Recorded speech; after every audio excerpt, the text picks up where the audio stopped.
Assalamualaikum warahmatullahi wabarakatuh. Sahabat beriman, menanggapi pertanyaan tentang Tuhan dan segala hal yang menyangkut eksistensinya tentu bukanlah perkara mudah dan gampang. Namun tak perlu cemas, karena semua itu ada jawabannya. Seperti yang pernah ditunjukkan oleh seorang pemuda muslim yang berhasil membungkam ilmuwan ateis dengan jawaban yang menohok. Di mana pada saat itu ilmuwan ateis tersebut menanyakan tentang siapakah yang menciptakan Allah. Bagi kalian yang ingin mengetahui seperti apa jawabannya, tonton dan simak video ini hingga akhir agar tidak sesat. Sebagai orang beriman, tentu kita sangat meyakini jika Allah Subhanahu wa Ta'ala merupakan satu-satunya zat yang tidak terciptakan. Ia adalah sebab yang tidak bersebab, awal dari segala awal dan akhir dari segala akhir. Dialah Tuhan yang keberadaannya telah ada jauh sebelum kata ada itu ada, dan akan tetap ada walaupun kata ada itu telah tiada. Namun tidak bisa dipungkiri bahwa ada sebagian orang atau komunitas tertentu yang tidak mempercayai hal ini. Misalnya, orang-orang yang mengklaim diri sebagai anti agama atau anti Tuhan, di mana dalam keyakinan mereka, Tuhan justru dipandang sebagai sesuatu yang tidak ada. Atau dengan kata lain, Tuhan bukanlah bersumber dari segala ciptaan. Pandangan seperti ini tentu bukan tanpa alasan, karena bagi mereka, ukuran sebuah kebenaran harus dilihat dari sejauh mana hal itu dapat dibuktikan secara empirik, atau setidaknya dapat dibuktikan melalui pendekatan sains yang bisa diterima secara logis. Hal-hal yang sifatnya abstrak, berupa pengalaman intuisi dan teks-teks suci keagamaan, ditolak oleh mereka karena kedua hal tersebut dinilai sebagai ukuran yang subjektif dan sepihak. Itulah mengapa dalam situasi berdialog atau berdebat dengan orang-orang bertuhan, mereka senantiasa mengajukan pertanyaan yang arahnya menuntut jawaban logis atau berdasarkan fakta-fakta empiris. Kalau jawabannya di luar dari itu, mereka akan berhenti berdialog sembari menyimpulkan kalau orang-orang bertuhan tak mampu membuktikan keyakinannya. Di sisi lain, memang harus diakui bahwa untuk membuktikan kebenaran Tuhan berdasarkan fakta-fakta empiris jelas merupakan hal yang mustahil. Karena kita sama sekali tidak pernah bertemu atau melihat langsung seperti apa wujud Tuhan. Dan tidak pula menyaksikan bagaimana proses alam semesta ini diciptakan. Namun pada ranah logika, tentu ceritanya lain berbeda. Sebab sejatinya, memang bukan zat yang sama sekali. Tidak bisa dibuktikan dengan nalar. Misalnya, ada pertanyaan seperti ini. Bagaimana mungkin Tuhan yang sifatnya non-materi atau tidak berwujud bisa menciptakan bumi dan manusia yang sifatnya materi atau berwujud? Kalau pendekatan iman, pasti kita akan menjawab, iya, tentu sangat bisa. Karena Allah Subhanahu wa Ta'ala adalah Maha Kuasa dan Maha segalanya. Sebagaimana dalam firman-Nya yang berbunyi seperti ini dan ini. Sekilas memang tidak salah, namun penempatan jawaban semacam ini tidak tepat dan tidak akan menyelesaikan sebuah perdebatan. Berbeda halnya jika pertanyaan tersebut dijawab dengan argumentasi logis, seperti jawaban berikut ini. Iya, sangat mungkin Allah Subhanahu wa Ta'ala menciptakan materi, walaupun Dia adalah non materi. Sebagaimana akal yang mampu menciptakan mobil, pesawat terbang, robot dan benda-benda lainnya. Padahal akal adalah sesuatu yang tidak berwujud atau non materi. Sementara benda-benda yang disebutkan tadi, semuanya berwujud atau sifatnya materi. Menyambung pembahasan yang dibicarakan tadi, mungkin ada baiknya bila kita menyimak sebuah dialog yang pernah terjadi di antara seorang pemuda muslim versus ilmuwan ateis. Di mana dalam dialog tersebut, ilmuwan ateis mencoba menyerang jamaah muslim dengan 3 pertanyaan logika. Salah satu di antaranya, yakni siapakah yang menciptakan Tuhan?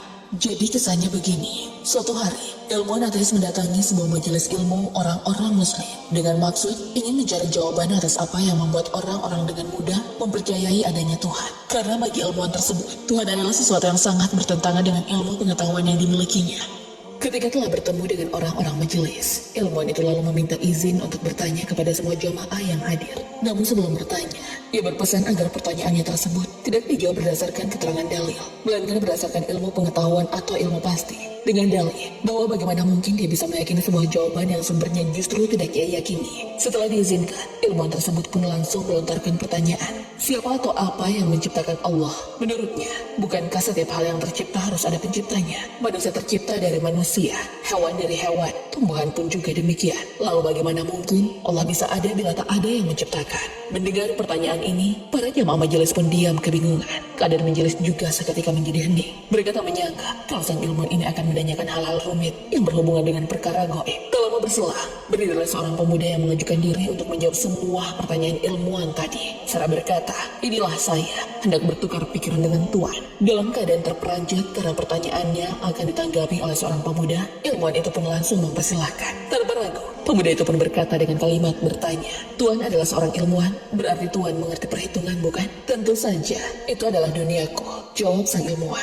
Berarti Tuan meyakini bahwa angka 2 didapat dari 1 tambah 1. Angka 3 didapat dari 1 tambah 2. Angka 4 didapat dari 1 tambah 3. Dan seterusnya bukan? Sang ilmuwan pun mengangguk sambil mengiyakan. Berarti kita sepakat bahwa angka yang tercipta itu selalu berasal dari angka 1.